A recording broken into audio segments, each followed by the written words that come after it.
नमस्ते समग्र Nepal GK channel हेरिबस्नुभएको सम्पूर्ण विद्यार्थी मित्रलाई स्वागत गर्न चाहन्छु म यस च्यानलमा। आज 2078 साल असार 2 गते गोरखापत्रले छापेको वस्तुगत प्रश्नोत्तर लिएर हामी उपस्थित भइसकेका छौं। सुरु गरौँ आजको हामी वस्तुगत प्रश्नोत्तरहरूबाट, जसमा पहिलो क्वेशनमा रहेको छ युरो कप 2020 मा कति राष्ट्रको सहभागिता रहेको छ। प्रश्न फेरि एकपटक, युरो कप 2020 मा कति राष्ट्रको सहभागिता रहेको छ। 24 राष्ट्र। युईएफएले 4 वर्ष अघि नै सहभागी देशको संख्या 16 बाट 24 पुर्याउने निर्णय गरेको। 11 देशका 11 शहरमा युरो कप 2020 सञ्चालन भएको। त्यस्तै प्रश्न 2 मा रहेको छ मिस युनिभर्स 2020 को उपाधि जित्ने सुन्दरी को हुन्। मिस युनिभर्स 2020 को उपाधि जित्ने सुन्दरी को हुन्। एन्ड्रिया मेजा मेक्सिको का हुन् नि, मेक्सिको शहर का हुन्। त्यस्तै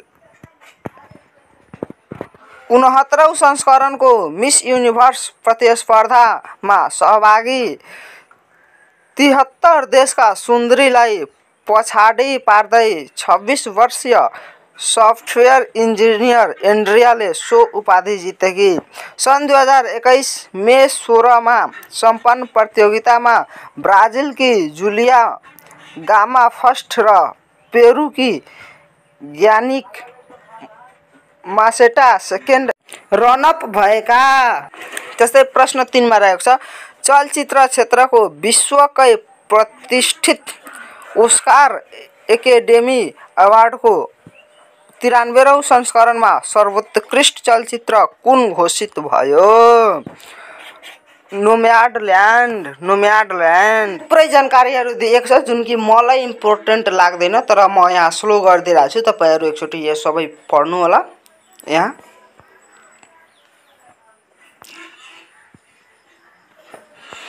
त्यस्तै प्रश्न 4 मा रहेको छ।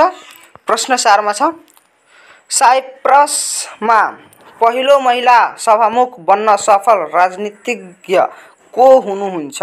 साइप्रसमा पहिलो महिला सभामुख बन्न सफल राजनीतिज्ञ को हुनुहुन्छ भन्दाखेरि अनिटा डिमेट्रियो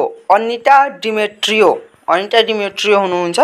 सन् 1960 मा स्वतन्त्र भएको साइप्रसको दोस्रो सर्वाधिक शक्तिशाली पदमा डिमेट्रियो चयन भएकी। बेलायतको उपनिवेशबाट मुक्त भएपछि 61 वर्षमा धेरै महिला सदस्यले राजनीतिक पद प्राप्त गरे पनि डिमेट्रियोले प्राप्त गरेको यो पद सबैभन्दा माथिल्लो हो। त्यस्तै प्रश्न 5 मा रहेको छ पत्रकारिता क्षेत्र अमेरिकाकै सबैभन्दा सम्मानित मानिने पुलित्जर पुरस्कार 2021 कसलाई प्रदान गरियो। मेघा राजा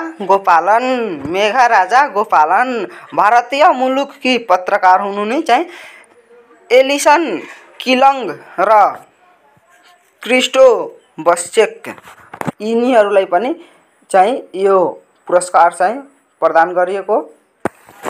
सन् 2021 का लागि अन्तर्राष्ट्रिय समाचार लेखन विधातर्फ जुन 11 मा पुलित्जर बोर्डले सो पुरस्कार घोषणा गरेको। त्यस्तै प्रश्न 6 मा रहेको छ ललितपुर गोदावरीमा निर्मित अन्तर्राष्ट्रिय स्तरको सम्मेलन केन्द्रको उद्घाटन कहिले गरिएको हो। विक्रम सम्वत 2078 वैशाख 31 गते। विक्रम सम्वत 2078 वैशाख 31 गते। प्रधानमन्त्री केपी शर्मा ओलीद्वारा सरकारी निवास बालुवाटारबाट स्विच थिचेर भर्चुअल रूपमा सम्मेलन केन्द्रको उद्घाटन गरिएको हो। एउटै हलमा एउटै पटक 3000 मानिस बसेर सभा सम्मेलन गर्न सकिने यो सम्मेलन केन्द्र देशकै ठुलो सम्मेलन केन्द्र रहेको जनाइएको।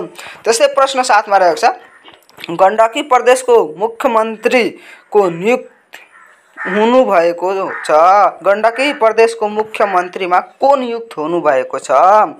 कृष्णचन्द्र नेपाली पोखरेल 2078 जेठ 29 गते चाहिँ नियुक्त भए। गण्डकी प्रदेश प्रमुख सीता कुमारी पौडेलद्वारा संविधानको धारा 168 उपधारा 5 अनुसार पोखरेललाई मुख्यमन्त्री नियुक्त गरिएको। यसअघि पोखरेल गण्डकी प्रदेश सभामा विपक्षी दलको नेता थिए। तत्कालीन मुख्यमन्त्री पृथ्वीसुब्बा गुरुङले 2078 जेठ 27 मा गण्डकी प्रदेश सभामा विश्वासको मत प्राप्त गर्न नसकेपछि प्रदेश प्रमुख पौडेलद्वारा बहुमत प्राप्त गर्ने आधारसहित मुख्यमन्त्रीमा दाबी गर्न आह्वान गरिएको। विपक्षी गठबन्धनका तर्फबाट मुख्यमन्त्रीमा पोखरेलको दाबी परेको थियो। त्यस्तै प्रश्न 8 मा रहेको छ नेपाल विज्ञापन संघद्वारा विज्ञापन दिवस कहिले मनाइयो? जेठ 30 गते। नेपाल विज्ञापन संघ आनले संघको स्थापना दिवसको अवसर पारी जेठ 30 लाई एड डे का रूपमा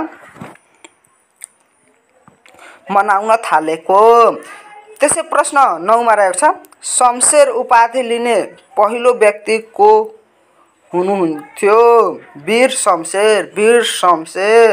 त्यस्तै प्रश्न 10 मा रहेको छ कुन सन्धि पश्चात नेपालको सिमाना पूर्व मेचीदेखि पश्चिम महाकालीसम्म कायम भएको हो? सुगौली सन्धिबाट।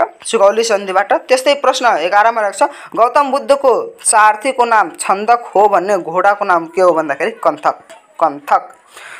सारथीको नाम छङ्क हो भन्ने घोडाको नाम चाहिँ कन्थक हो। त्यस्तै प्रश्न 12 मा रहेको छ नेपालमा वैदेशिक सहयोगको संस्थागत सुरुवात कहिलेदेखि भएको हो? सन् 1951 देखि। त्यस्तै प्रश्न 13 मा रहेको छ इन्फ्लेसन भन्नाले के बुझिन्छ भन्दाखेरि लगातार मूल्य वृद्धि हुँदै जाने क्रम वा अवस्था। त्यस्तै प्रश्न 14 मा रहेको छ राष्ट्र बैंकद्वारा विक्रम सम्वत 2078 वैशाख 8 मा प्रकाशित प्रत्यक्ष वैदेशिक लगानी सम्बन्धी प्रतिवेदन अनुसार हाल नेपालमा कुल वैदेशिक लगानी कति छ? 1 खर्ब 82 अर्ब 91 करोड 96 लाख। 182 91 96 यसरी याद राख्नु होला। 1 खर्ब 82 अर्ब 91 करोड 96 लाख हो। त्यस्तै यहाँ यो डाटा दिएको छ म स्लो गरिदिरहेको छु त्यो पनि तपाईहरु पढ्नु होला। अब त्यस्तै यहाँ प्रश्न 15 मा रहेको छ पुँजी बजारको नियमन निकायका रूपमा नेपाल धितोपत्र बोर्डको स्थापना कहिले भएको हो? विक्रम सम्वत 2050 जेठ 25। विक्रम सम्वत 2050 जेठ 25। त्यस्तै प्रश्न 16 मा रहेको छ 1987 मा ब्रुटल्यान्ड आयोगद्वारा पेश गरिएको प्रतिवेदनको नाम के हो? यसको प्रतिवेदनको नाम के हो भन्दाखेरि हाम्रो साझा भविष्य। त्यस्तै प्रश्न 17 मा रहेको छ नेपाल विश्व संरक्षण संघ IUN को सदस्य कहिले भएको हो? सन् 1973 मा। त्यस्तै प्रश्न 18 मा रहेको छ फाउन्टेन पेनको आविष्कार वाटरम्यानले गरेका हुन् भन्ने हवाई जहाजको आविष्कार कसले गरेका हुन्? ओर्भिल राइट र बिल्भर राइट। त्यस्तै प्रश्न 19 मा रहेको छ टाइटैनिक नामक समुद्री जहाज कहिले दुर्घटनाग्रस्त भएको थियो? सन् 1912 अप्रिल 14 मा। सन् 1912 अप्रिल 10 मा बेलायतको साउथ ह्याम्पटनबाट न्युयोर्कका लागि प्रस्थान गरेको सो जहाज 4 दिनको यात्रा अर्थात् 14 अप्रिलमा एक ठुलो हिमशिलामा ठोकिएर डुब्दा 1500 भन्दा बढी यात्रुको निधन भएको थियो। टाइटैनिक त्यो बेलाको समुद्री जहाजमध्ये सबैभन्दा सुविधा सम्पन्न र विलासी रहेको बताइन्छ। चीनमा अहिले सोही विश्वविख्यात जहाज टाइटानिकको प्रतिकृति बनाउन थालिएको छ। त्यस्तै प्रश्न 20 मा राख्छ चितवनको माडी स्थित अयोध्यापुरीमा राम सीता लक्ष्मण र हनुमानको मूर्ति कहिले स्थापना गरिएको हो? विक्रम सम्वत 2078 वैशाख 8 विक्रम सम्वत 2078 वैशाख 8 गते ती मूर्ति रामनवमीको दिन पारेर वैशाख 8 मा प्राण प्रतिष्ठा गरिएको। भरतपुरदेखि झन्डै 45 किलोमिटर दक्षिण पश्चिममा रहेको माडी नगरपालिकाका वार्ड नम्बर 9 स्थित गणेशपुञ्जमा मन्दिर निर्माण गरी मूर्ति राखिएको। त्यस्तै प्रश्न 21 मा रहेको छ सन् 2022 को शीतकालीन ओलम्पिक खेलकुद प्रतियोगिता कहाँ हुने भएको छ? चीनको बेइजिङमा। त्यस्तै प्रश्न 22 मा रहेको छ सूर्यदेखि पृथ्वी कति किलोमिटर टाढा रहेको छ? 14 करोड 88 लाख किलोमिटर। 14 करोड 88 लाख किलोमिटर, जसलाई हामी नियर अबाउट 15 करोड पनि भन्न सक्छौं। त्यस्तै प्रश्न 23 मा रहेको छ विश्वको सबैभन्दा अग्लो एन्जेल नामक झरना कहाँ रहेको छ? विश्वको सबैभन्दा अग्लो एन्जेल नामक झरना कहाँ रहेको छ भन्दाखेरि दक्षिण अमेरिकाको भेनेजुएलामा। त्यस्तै प्रश्न 24 मा रहेको छ विश्वको सबैभन्दा गहिरो सागर कुन हो? विश्वको सबैभन्दा गहिरो सागर कुन हो भन्दाखेरि क्यारेबियन सागर। त्यस्तै प्रश्न 25 मा रहेको छ विक्रम सम्वत 2078 वैशाखमा सम्पन्न नेपाल अन्तर्राष्ट्रिय चलचित्र महोत्सव निफमा राष्ट्रिय फिचर फिल्मको अवार्ड कुन चलचित्रले जित्यो? आमा खाण्डोले। पुरस्कार राशि चाहिँ 1 लाख रहेको थियो। त्यसैगरी गौतम बुद्ध अवार्ड $1500 सहित भारतीय फिल्म डिक्सनेरीले जितेको। त्यस्तै प्रश्न 26 मा रहेको छ मरुभूमिको हीरा भनेर कुन राष्ट्र हो? मरुभूमिको हीरा भनेर कुन राष्ट्र हो भन्दाखेरि लिबिया। त्यसै प्रश्न 27 मा रहेको छ टाई लगाउने चलन कुन देशबाट सुरु भएको हो? टाई लगाउने चलन कुन देशबाट सुरु भएको हो? फ्रान्सबाट।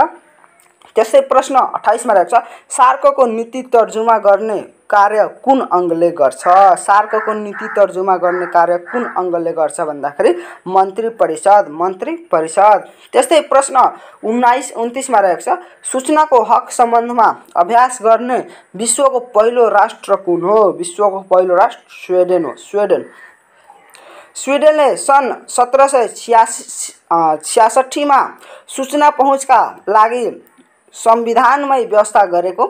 संयुक्त राष्ट्र संघले स्थापनाको दोस्रो वर्षमै सन् 1946 मा पारित गरेको प्रस्ताव 59 को अनुसूची 1 मा सूचनाको हक सम्बन्धी व्यवस्था गरेको। संयुक्त राज्य अमेरिकाले सन् 1966 मा सूचनाको हकको कानुन बनाई लागू गरेको। सूचनाको अधिकारमा युरोपेली सङ्घले सन् 1980 को दशकमा सदस्य राष्ट्रलाई तिनीहरूका सार्वजनिक संस्थानलाई निर्देशन गरेको। त्यस्तै प्रश्न 30 मा रहेको छ अब राजधानीमा आयोजित 9औं नेपाल अफ्रिका फिल्म फेस्टिभल 2021 मा उत्कृष्ट वृत्तचित्रको उपाधि कुन चलचित्रले जित्यो? साहक श्रीमान को हजबेन्ड अर्थात् साहक श्रीमान को हजबेन्ड गणेश पाण्डेद्वारा निर्देशित तथा सरदा गैरे निर्मित बहुपति प्रथामा आधारित वृत्तचित्र साहक श्रीमान उत्कृष्ट ठहरिएको। कथानक फिल्मतर्फ आमा हिमाल उप्रेती निर्देशित तथा भूपेन कुमार खड्काद्वारा निर्मित उत्कृष्ट घोषित भएको फिल्म बुद्ध आमा बुबालाई बुद्धाश्रममा राख्नेको कथामा आधारित रहेको। आजको प्रश्न श्रृङ्खलाहरू हाम्रो सकिएको छ। यसको चाहिँ प्रस्तुतकर्ता चाहिँ टङ केसी थिए। जुन यो सबै प्रश्नहरू चाहिँ तपाईको लोकसेवाको हरेक इक्जामको लागि चाहिँ यो महत्त्वपूर्ण हुन्छ। त्यसैले यसलाई चाहिँ राम्ररी ध्यान आकर्षण गरेर पढ्नु होला। यो जीके र समसामयिक दुवैको लागि उत्तिकै नै महत्त्वपूर्ण यसमा क्वेशनहरू हुन्छन्। र यति भन्दै म यस भिडियोबाट बिदा हुन चाहन्छु। हस्त धन्यवाद। जय नेपाल।